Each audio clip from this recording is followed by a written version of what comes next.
Okay, in this video, we're going to look at the early development of policies by the US government towards the Plains Indians up to 1851.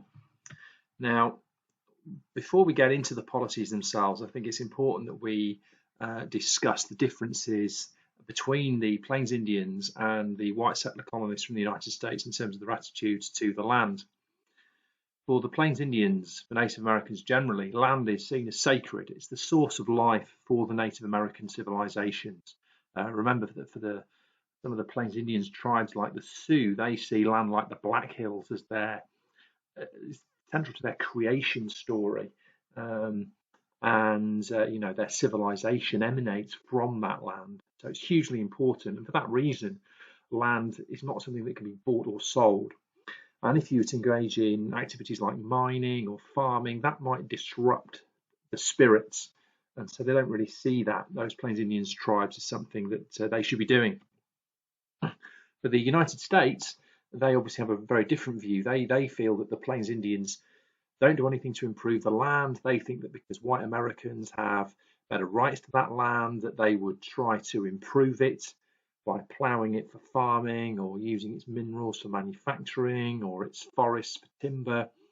And therefore, because they're more willing to use the land and its resources, because they're willing to farm the land and make it good, in their mind, they have far more right to the land than the Plains Indians do. We also know that many people in the United States, and this includes some of their most leading politicians, had highly racist views towards Native Americans. They viewed them as inferior. We see here President Andrew Jackson saying that Native Americans have neither the intelligence, the industry, the moral habits, nor the desire for improvement which are essential to any favorable change in their condition. Established in the midst of another and a superior race, and without appreciating the causes of their inferiority or seeking to control them, they must necessarily yield to the force of circumstance and ere long disappear. This is a white supremacist doctrine being promoted by the American president Andrew Jackson in the 1830s. It's very clear what their views are. But there were significant issues within the US government about how to deal with the Plains Indians, and they basically devised two contradictory strategies. The first is to keep white settlers apart from the Plains Indians. Let's just move them out of the way while white settlers fulfill the manifest destiny of the United States and take over the continent. But on the other hand, they also wanted to encourage Plains Indians to become like white settlers, to adopt the culture and customs of whites, to adopt Christianity, to adopt farming, that was the way forward for the Plains Indians. But of course, the two things were kind of exclusionary. You can't expect Plains Indians to behave like whites if you don't allow them to mix with white settler colonists that were coming in. This kind of creates tension at the heart of US policy. Now, another key thing that's important is to understand the changing territory of the United States. You've got to remember that in 1830, and we've discussed this when we looked at the settlement of the West in the first round of videos on this, we've got to remember that in 1830, the United States really only extends just past the Mississippi River, which is this river line here. If you follow the mouse cursor, that's going all the way up there.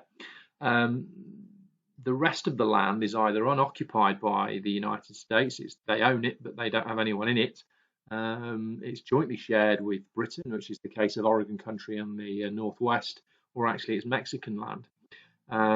The land of the plains, this area here, was this unorganized territory. It was under US control, but unsettled by whites, and of course large numbers of Native Americans live in that land. Okay, even in those Mexican lands, the majority of the population by far are Native Americans. They're relatively unsettled in terms of white or Hispanic settlement into those areas. So that's very important. And of course, remember that the whites see the Great Plains as the Great American Desert. They see it as worthless land to start with. It's not till later on that they attach value to that land, which obviously then influences the changes in their policies. Now, the first major piece of legislation that we see actually doesn't affect Plains Indians more than it affects other Native Americans that live in the southeastern states. So these were tribes like the Cherokee and the Chickasaws, the Seminoles, what are known in the United States as the five civilized tribes.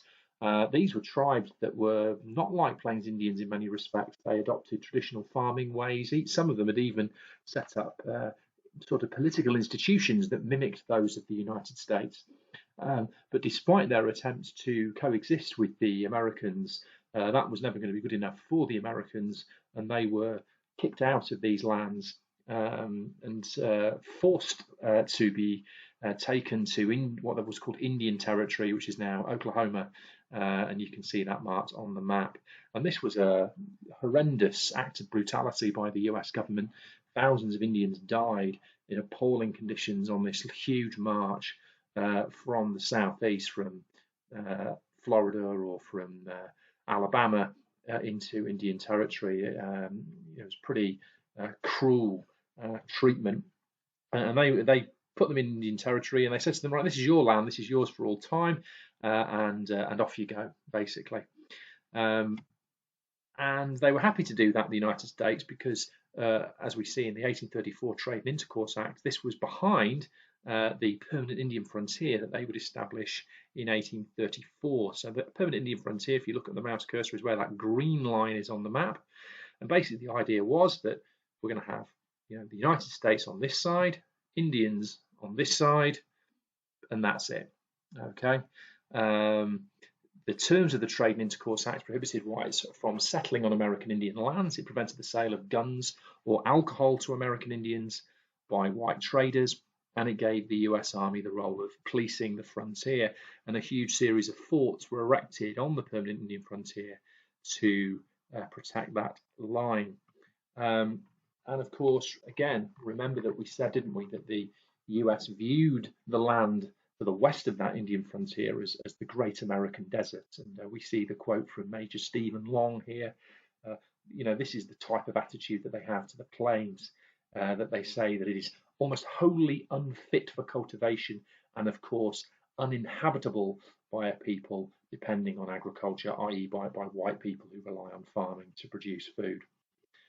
But of course, things change. In the 1840s, the US gains significant territory from Mexico, particularly. They also gained sole rights to Oregon country in 1846.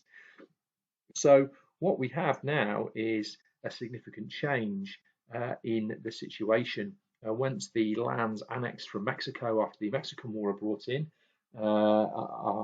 into the United States, all of a sudden there's more desire to go to the west, and that's of course added to because a few weeks after the Treaty of Guadalupe Hidalgo, which gave California to the United States, gold was discovered there, and we get the beginnings of the gold rush. So this means all of a sudden that large numbers of people are going to be crossing from the east, from this green area here, through that brown area where the plains is, that unorganized land where the Plains Indians live, and they're going to cross all the way through to California on the Oregon Trail. And remember that we said before, didn't we, that the gold rush dramatically increased the number of settlers crossing into the west from the east. And this again shows you the dilemma for the Native Americans. All of a sudden, their land is surrounded by United States territory, whereas that obviously wasn't the case in 1834. So they're kind of encircled by the United States, and now there's a sense of the United States ultimately is going to think, well, we may as well just have all of that land as well. We may as well try and settle all of it. The sort of images of manifest destiny that we showed you earlier kind of portray westward migration as this gradual move from the east to the west, inexorably across the continent. But of course, it wasn't like that. They kind of skip over this bit for a bit and only come back to it later, as we'll see. The final thing that you need to be aware of, and this is named in the Edexcel specification, so you do need to know about the Indian Appropriations Act of 1851. This was, of course, passed in the same year as the Fort Laramie Treaty of 1851. This was an act of Congress that provided money to pay for moving Plains Indians in Indian Territory onto reservations. It would allocate some hunting lands to the reservations so that Plains Indians could continue their aspects of their nomadic way of life. but it would move them away from the land the whites wanted to use. It was problematic though, because of course it would, I mean, apart from being, theft and, enforced by the US Army and a policy of violence, it would also obviously reduce the amount of land available for the Plains Indians to hunt.